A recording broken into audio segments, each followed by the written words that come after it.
This is SaaS Therapy.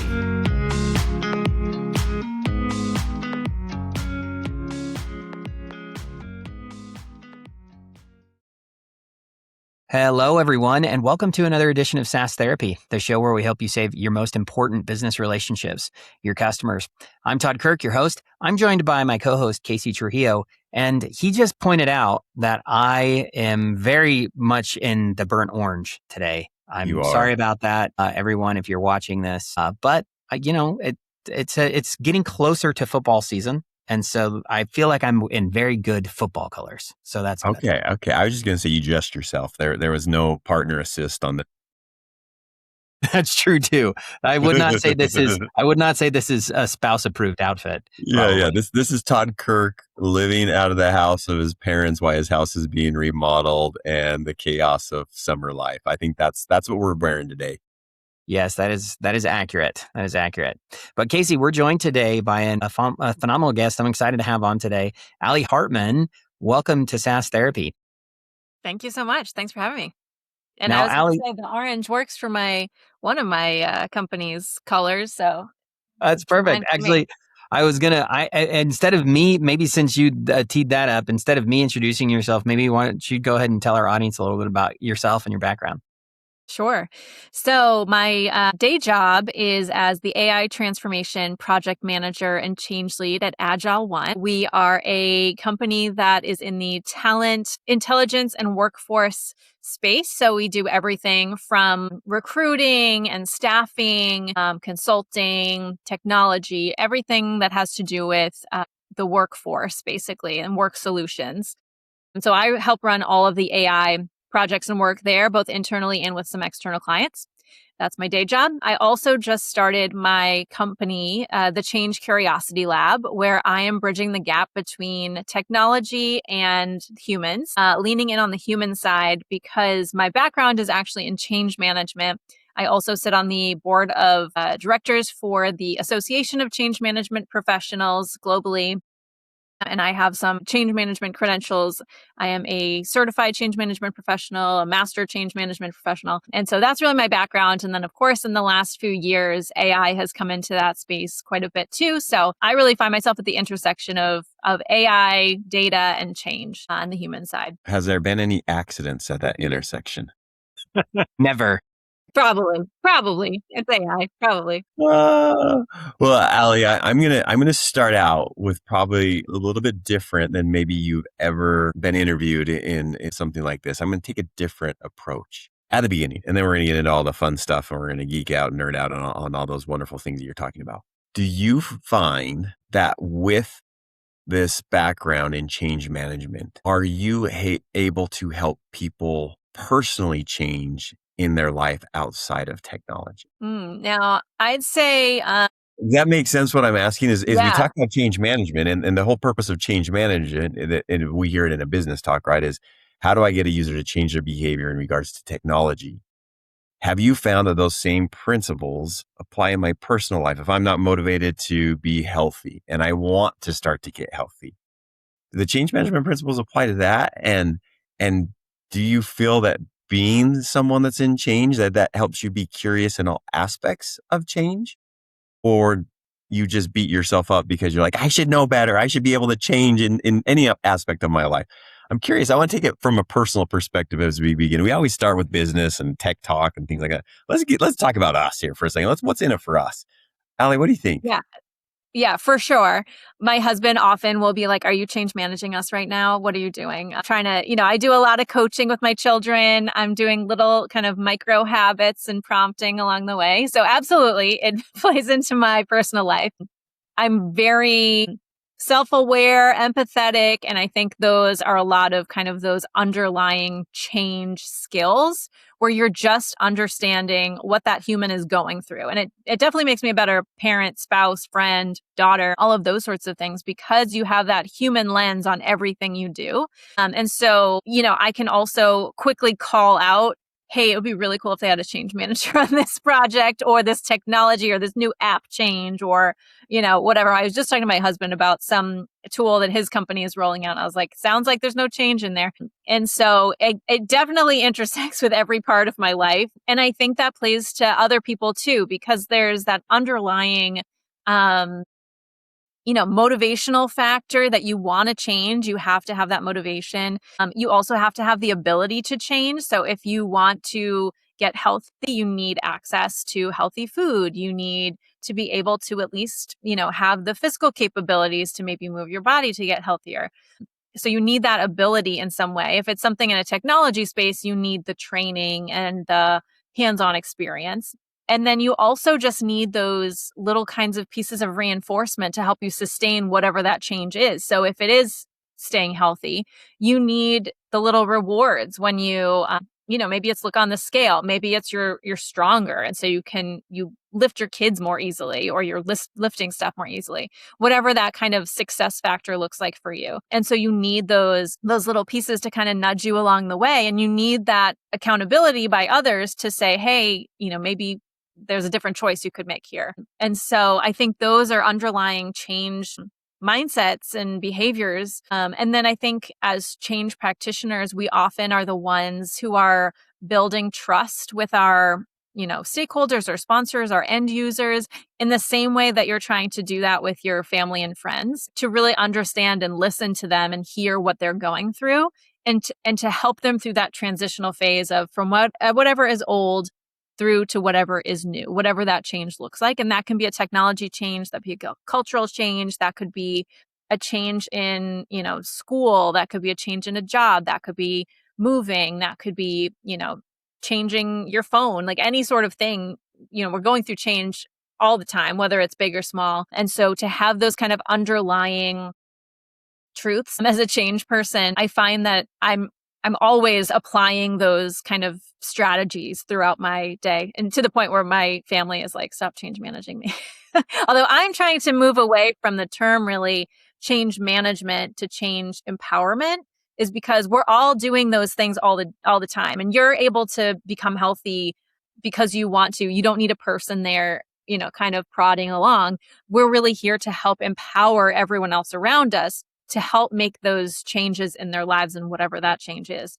And so I like to think of it more as an empowerment and handing it back to the individual person to want to change, to try to change, than a change manager that comes in with that title that is kind of like, like a scary person coming to break up my whole life here. So yeah, I think for sure that's a part of my day to day in work and out of work. Yeah, I think You made me think of something that I don't know that I've really considered fully in the past. I think probably this is implicit in the way we mostly think about change, but like when you think about any change effort that you're trying to support, right? So I'm trying to help someone else change their behavior. There's a lot of principles that are really important. You mentioned a few already, right? If I'm trying to coach or support or mentor or guide somebody to change their behavior in their life, there's a lot of principles associated there. But is there benefit in understanding those principles yourself if you are the person going through the change?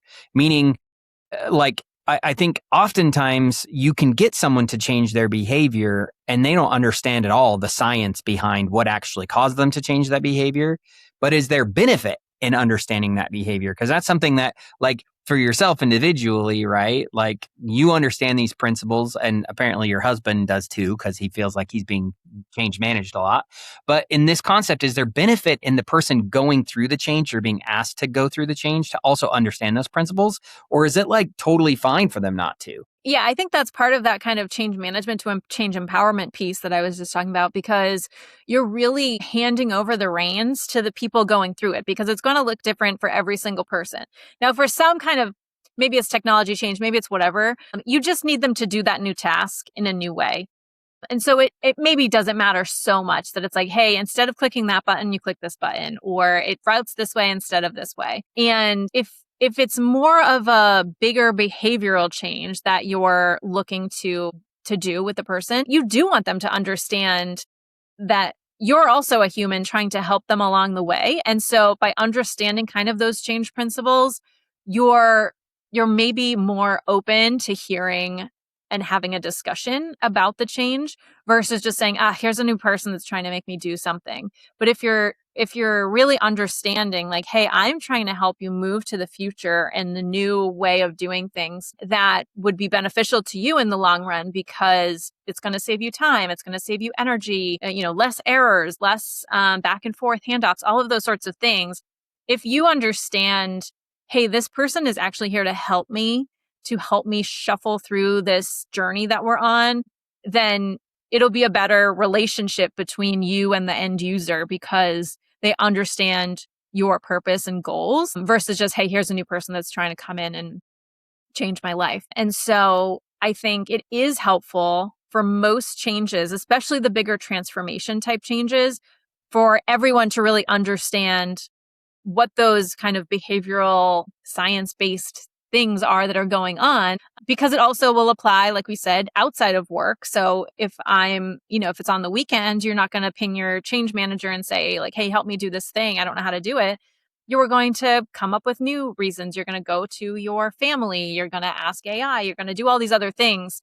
And if you have those kind of base level understandings of what am I trying to actually accomplish with this new thing, it'll be easier of a transition to get there because you're already on board the train that's moving. TK, I love that question, by the way. Like, I think we sometimes hide in the shadows and don't really explain to people, I'm here to make your life better. That's why I'm buying this product or implementing this solution. It's all designed to help you. Yes, there's a business problem that I'm going to make more money or reduce risk or reduce costs, whatever that might be. But the end user change is what we're really gunning for. And I just think we hide behind it and don't tell people really what we're trying to do. So I love that question, by the way. Allie, so I dabble in a little change.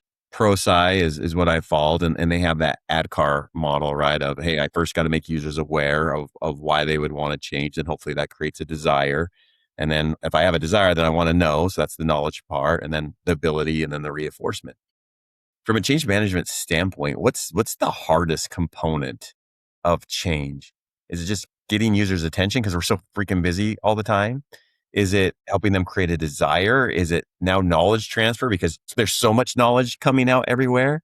Is it testing someone's ability? Is it reinforcing? Again, that's just a model. I know there's a bunch of models out there with change, but in that model, in that process, if we were to give some advice to our listeners, what aspect of the change would you really caution people? You got to spend some time here. Which one would it be in?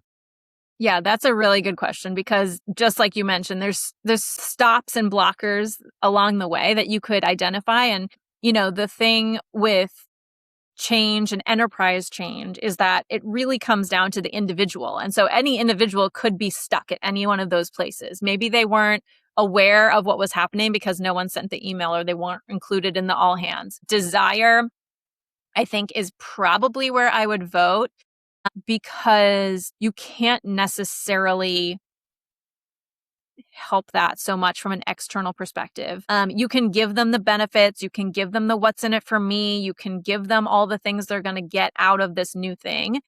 But it is ultimately the individual person's motivation to want to change and to not get stuck on just I have to do this because I'll get fired if I don't, or I won't get promoted if I don't. More of like a compliance sort of situation. You want people to take the jump with you. And so I think with awareness, to your point, you have to be clever with how you're communicating because there's just so much. Skipping over to knowledge. Knowledge is at our fingertips everywhere. Again, you have to curate and rein it in a little bit probably for people. Ability, you need that hands-on learning aspect, not just sit through a webinar, not just hear the training, but you really need that hands-on experience. And then, of course, you need to, reinforce and keep that momentum going along the way, because as soon as you kind of let it slide, people are going to go back to the old way because it's comfortable and it's familiar.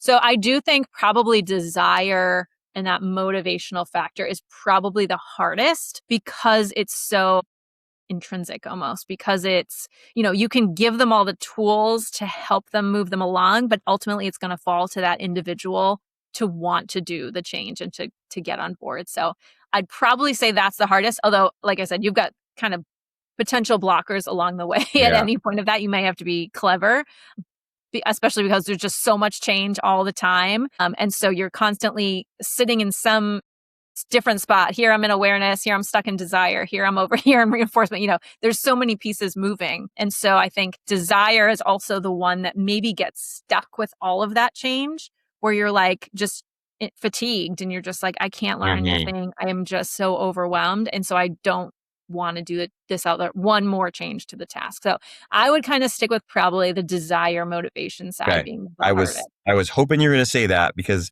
give us some tips on how to do that, because that one seems the hardest.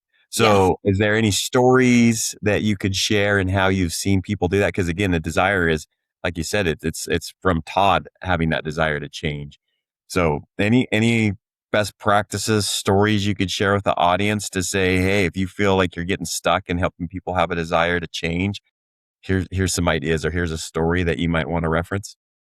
Sure. So I'd say you have to, position the change as a what's in it for me. Why do you want me to change? Why do you want me to do this? Not just it's a company-wide thing. We have to do it because I said so. But you have to really understand each individual. Maybe it's a line of business, maybe it's different parts of the organization, maybe it's different clients. Whatever that story is for each individual group is going to be different, because what makes me want to use this new system is different than what someone in finance might want to use it for, or what someone in HR is going to want to use it for. So you need to really hone in on what is that story and that message for that in particular group. So now it's attaching more to the individual person's needs versus just some blanket, hey, here's this new thing we're rolling out to everyone.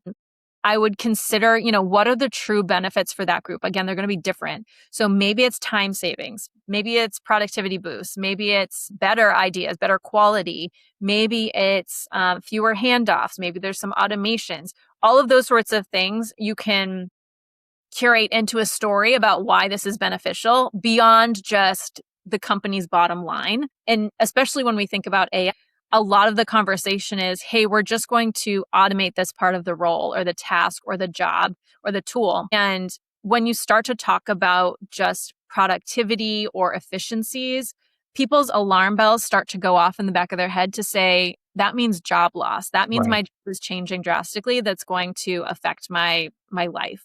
And so as much as you can kind of hit that head on to, one, acknowledge the potential fear or the loss or the grief of whatever that role looks like because of this new technology or this new change, I think you're really starting to hit on people's nerve of just kind of saying, hey, we're adding this new tool. It's going to add efficiency. It's going to help you do your job faster. People hear, okay, well, now I have to do more with less, or they're going to cut jobs. And so then there's this fear part. And then you lose that desire to want to change. And you may even get some people that go the other way too far, where maybe they sabotage whatever the new change is because they know it's going to affect them.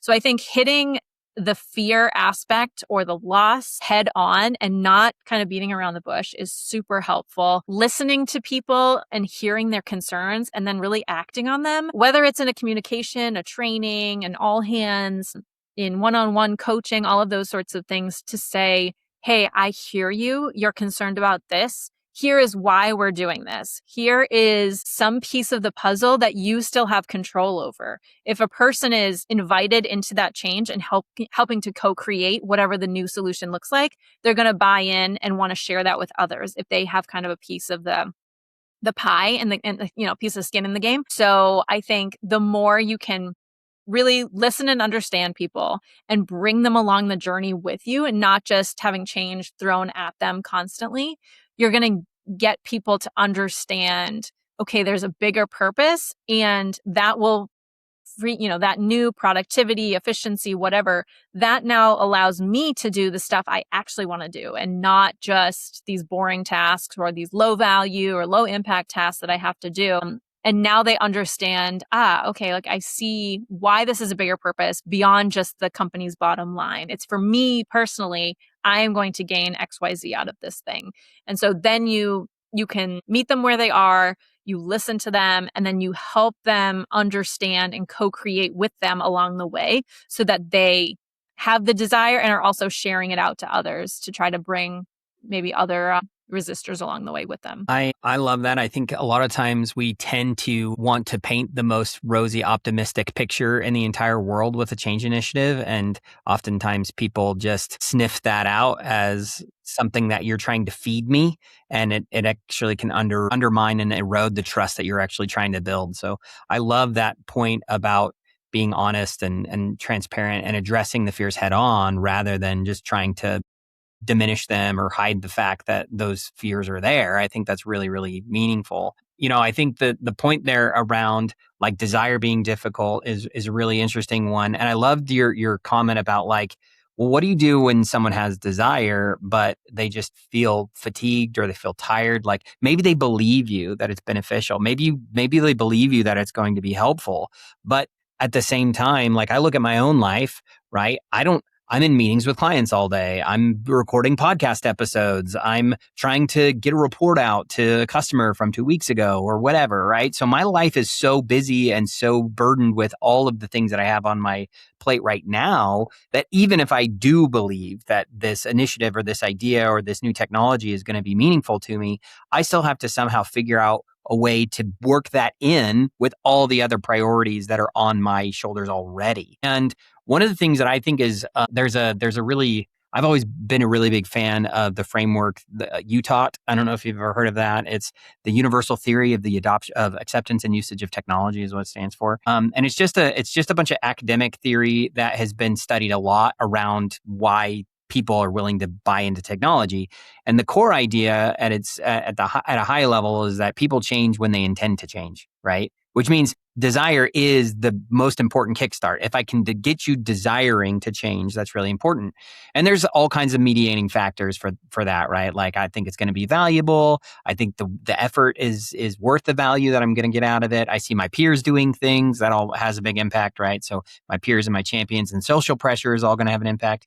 But one of the things that I oftentimes see is overlooked is all of those things really just impact your desire. But that doesn't necessarily facilitate the actual change. And so one of the pieces that's hard is the facilitating motion. And oftentimes we think of facilitating motion as like, I gave you access to the technology or I trained you on the technology. But I think there's a lot of facilitating actions that we miss out on. Like, how do you clear my calendar so I have enough time? Right? So I can actually do it. I'm curious from your perspective when it comes down to actually like clearing the road, right? Getting a lot of the blockers out of the way. Are there things that we overlook, like how much time I actually have to change and how am I going to make it easier for the person to dedicate the time to make the change? Like, what do you think? Where are the kind of blind spots of obstacles in the road that we sometimes miss because we always think, oh, well, we just train them. Duh. If we train them, it'll be great. Yeah. And I think those are the more typical check the box types activities when, an organization is either less mature in change or you've got new leaders or sponsors that are just kind of unfamiliar with the breadth of the change management profession as a whole. And so a lot of times people will say, oh, well, change is just communications and training. And I sent out the email and I did the training. So check. Why aren't they using this new thing? And it's so much more than that, as we all know. And so I think as much as you can inform and coach and work with the leaders in these organizations to say, actually, there's so much more that goes into an individual's desire to actually want to change and to have the space and capacity to be able to do that. So let's work through that because I think time is the biggest one. I hear it from everywhere. Every conversation I have, it's just like, I know I want to, use AI. I know I want to try this new thing. I just don't have the time. And so it's really up to the leaders there's a piece that's understanding what kind of KPIs or metrics are you actually measuring that matter. If you want the team to do the new change or to try the new thing, are you measuring the performance on that thing? Or are you looking at the old kind of school metrics where it's just number of sales and bottom line? Or are you actually looking for maybe it's fewer errors, errors are reduced because we're doing this new process. Maybe it's less time it's taking because there are fewer handoffs because we've automated some pieces. If it's maybe an AI related thing, maybe it's more innovative ideas. If it's, if you think about meetings, it's maybe better prep time ahead and better action taking after the meeting versus just how many meetings do we have in a day. And so I think there's some piece that we need to think about how we're measuring this new thing in a new world versus what we're set on in the old world. I think as leaders, we need to, and as change managers and change people, we need to help coach the leaders on this, but to work with them to give that space to their employees. So one thing I do from an AI perspective is I hold monthly Ask Me Anything sessions where I do a little bit of training and then I do usually some kind of demo of like, I try it, you watch me do it, and now you try it. And we're doing it live together. And then there's just open questions, totally, safe space. They can ask any question. And so we're trying to kind of bring them along. I have that space where they're supposed to attend and come and do that. I coach leaders to say, hey, do you have a standing weekly, biweekly, monthly call with your whole team? Spend the first 10 minutes saying, here's a problem we are all having right now. Let's all go into AI and try it together and see what answers we can come up with or solutions we can come up with so that you're building in that new behavior within the frameworks and forums and places that the people already exist because they don't want to go to another tool, another place, another meeting to have those conversations or to do that experimentation or try those new things.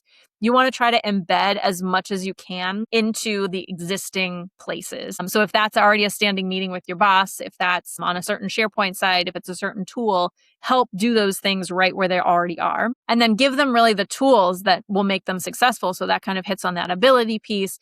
If it's sometimes it's a user guide or it's, hey, here are some examples, copy paste. Here are some mindset shifts that you want to start thinking about, different practices to try, because even to get started sometimes is hard. If it's just kind of a technology change where it's like you used to click this button, A, B, C, D, and now it's D, E, F, G, that's a little more straightforward. But if it's a different way of thinking, like AI, for example, you really need to handhold a little bit as a leader to say, hey, here are the actual business problems we're trying to solve. Let's throw it into AI and try it together, just because it's a totally new way of working. And so that would apply to any kind of big transformational change, is that you need to give them the avenues to try and experiment and also create that psychological safety and trust in that environment to fail at the new thing, because it's going to take time to do change, to change into a new process, to think a different way. And so you want to make sure that people have the space to safely experiment and try new things without kind of repercussions. And then once the behavior is starting to kind of kick in, you want to make sure you're measuring those things and rewarding and reinforcing those good behaviors so that it sticks and you don't go back to the old way. So I think there's a couple of things, but a lot of times it comes down to the leaders and coaching from others that understand, all the different pieces that go into that to create that space for their employees who may have the desire, who have the ability, who have the knowledge, but they just don't have the space to try. And so as much as we can remove those blockers, maybe those meetings that can be asynchronous, maybe it's just an email, all of those sorts of things to give them time back on their calendar to really move the needle forward on whatever this new change is. Allie, we used to play a game at the start of SaaS Therapy to get to know our guests. It was called This or That. I don't know if you've ever done that with your kids. Mm-hmm. So I'm going to give you a this or that. I'm going to do a fun one, and then we're going to do a business one. So the fun this or that is, would you rather always be thirsty or always be hungry? Now that you could drink as much as you want. You'll just always be thirsty. You can eat as much as you want, but you'll always be hungry. It's not you're not having that. You do have access to it. It's just like every minute you're like, oh my gosh, I am so thirsty. Or, oh my gosh, Probably want thirsty. I don't think I could live if I was just always hungry all the time and never satisfied. I don't know if I could do that. All right. So here's the this or that. And it's going to be a this, that, or that. Would you rather have an enthusiastic executive sponsor or a very awesome middle level managers that are great coaches, or super curious, engaged end users? You could have one of those three. Which one do you want and why? Gosh, that's a really hard one. I think I have to go with the sponsor. Visible and active sponsorship is one of the, research finds like the top driver of success of transformation and change. So I have to go with that. Although, I mean, obviously you want all of those things, but to have the leader showing up and not just a mouthpiece to say, hey, we have to do this change because corporate says we have to do this change, but actively showing up, engaged, helping their people, that becomes infectious to the rest of their team. And they understand why it's important to that leader and their business. And so I think that one has to be the top. I was leaning towards the middle managers because they really are the superpowers to go both ways. You can only choose one. You can only choose I know. And they're usually the ones left behind. So I feel bad for those middle people, but I have to go with the sponsor because that is just the driver of successful change, is to have that active and visible leadership. TK, who are you going with? It's a really mean question to ask, Casey. It really is. I think if I were to put myself in the shoes of our audience, right? So, Allie, I think you know this, but part of the reason why I was interested in bringing you in is because most of our listeners are actually SaaS vendors who are motivated and interested in getting their customers to change their behavior, but they're not necessarily directly driving the change. And I don't think they always have visibility into what what changes actually looks like. How do you get an enterprise to actually get not just one person, or sometimes it's 50 people? That can be really hard. But then imagine now you're doing that in an organization with 20,000 or 100,000 employees. That sometimes can be insane and difficult to actually see happen. So if I were to take the lens of what I think my software vendor customers would say, is they would actually say the user being motivated. And the reason being is because they oftentimes don't have control to force the sponsor or force the manager. But if the end user is motivated, then I think they feel like that's going to get more of the metric that they want to see. And that's the hard part, is for like the end goal of the change is that the end user changes their behavior. So if they're super motivated and excited and there aren't any other blockers, well, then I'm going to have a better hit rate overall. But that's because I think in their minds, the hit rate is going to be garbage anyway, right? I'm going to get 15% of my user base to go in. But if they're motivated, maybe I get 20%, right? And so the part that I think is fascinating here in this conversation, and I'm going to turn this back to you, Allie, instead of letting Casey comment. Like, Todd's always a politician. Did you notice, Allie? He didn't even answer. That wasn't a political answer. Oh my gosh, bro! I took the answer of the end users being motivated. You did not answer. You go, well, my software vendors would say, and you said what the software vendors. Nobody cares what my response is. Thought. Nobody cares what my response is. My gosh. Okay, keep going. Sorry, we've known each other way too long, Allie. So, but so from my perspective, I think what's interesting is like if you were to now say you have an invested external party, right? An invested external party that wants to see the change occur, but doesn't necessarily feel like they have direct control over all of the factors that exist.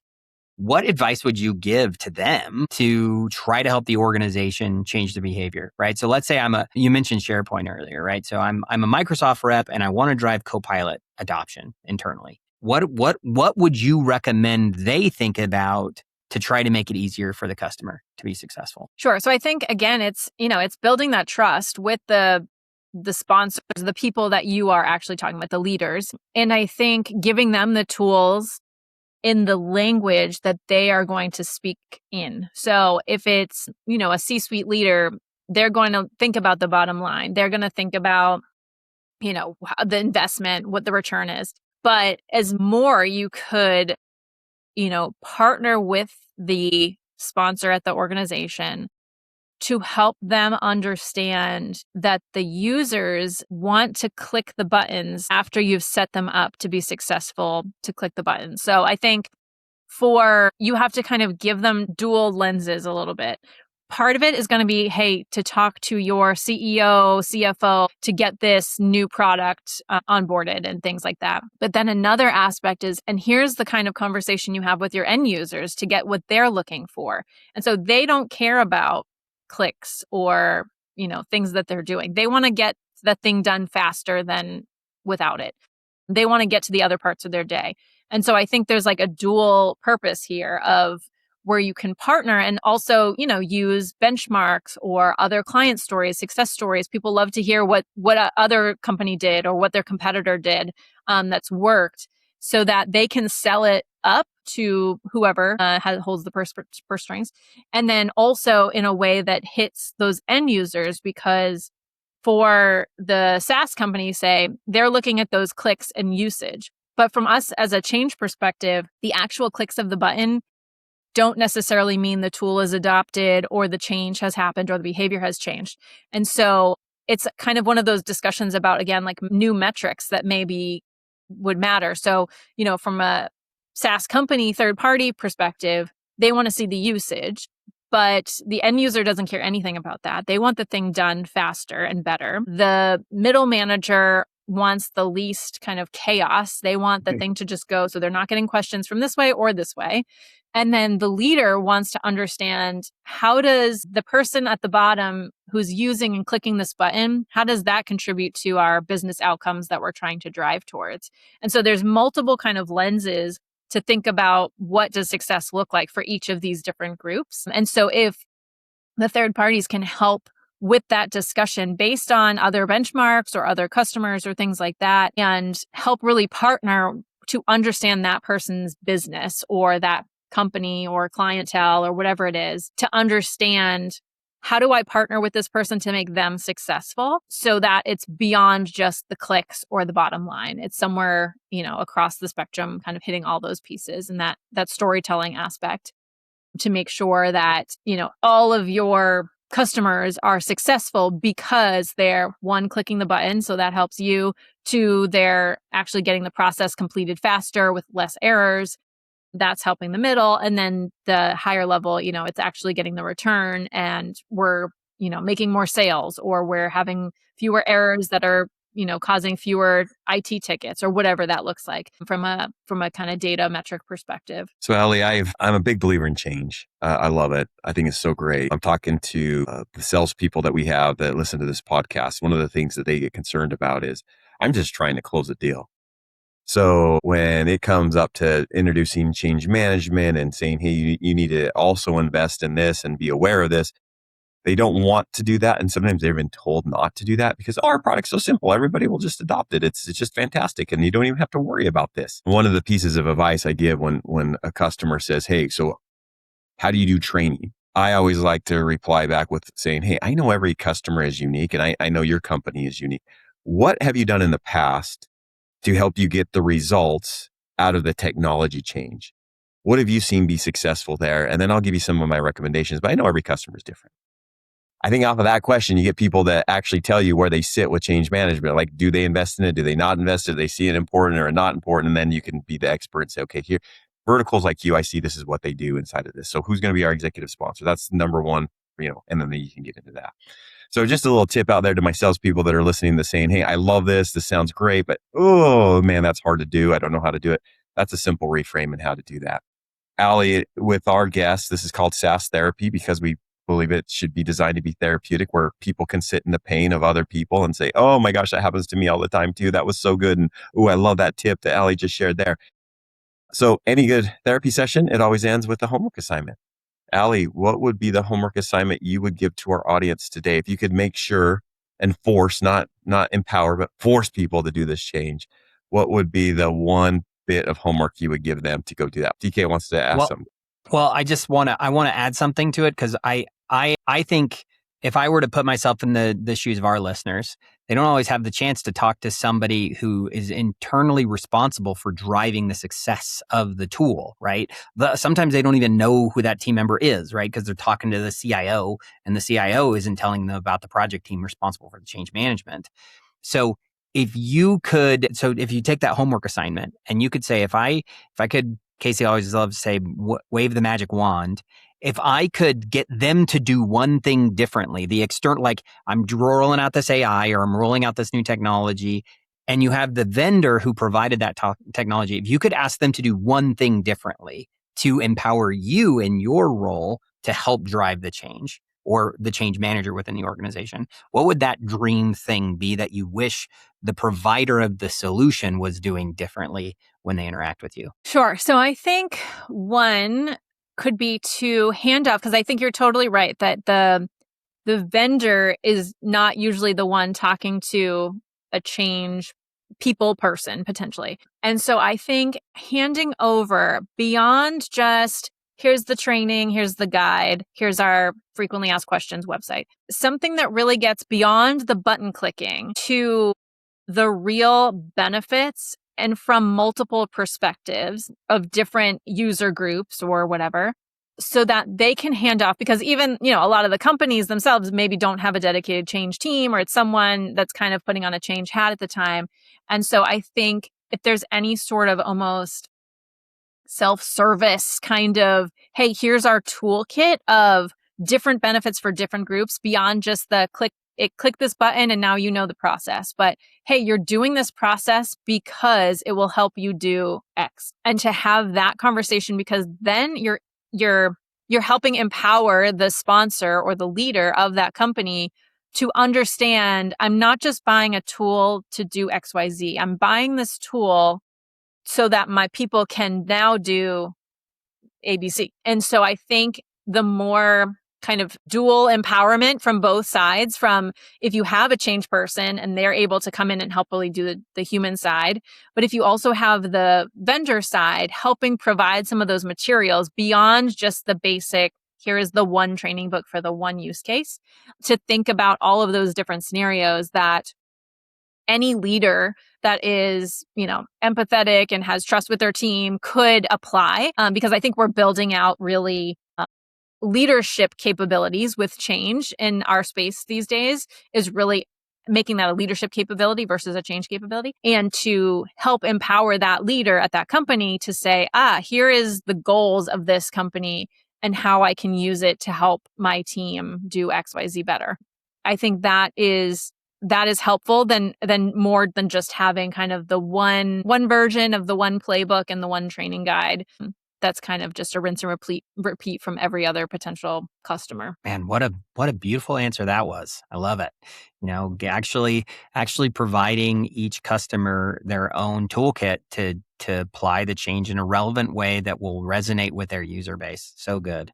And of course, Allie, AI can help do that very easily. Hey, pivot this for this client in this industry with this size, with whoever said, Casey, I think, of, hey, this is what's worked in the past for our company. We really like hands-on workshops. We really like open door sessions. We really like whatever. I think with that little bit of context, it's really easy to kind of pivot that story for others, because again, that leader doesn't have time to think about it and look into it either. So as much as you can kind of help shape that beyond just the button clicks, helps that leader be more informed and help their people get that desire to change. So good. Allie, thanks again so much for joining us today. I think you can find her on LinkedIn as Alexandra, Allie Hartman. Yeah, I think it's Alexandra J. Hartman, technically. So go find her on LinkedIn. Thanks for joining us, Allie. And thanks everybody for joining us as always. We post new episodes every Wednesday. Come and enjoy if you like this type of conversations to learn more about how you can educate and support your customers to be successful. We'd love to have you join us on this journey. So, Allie, thanks again for joining us, and thanks everybody to our audience for being here.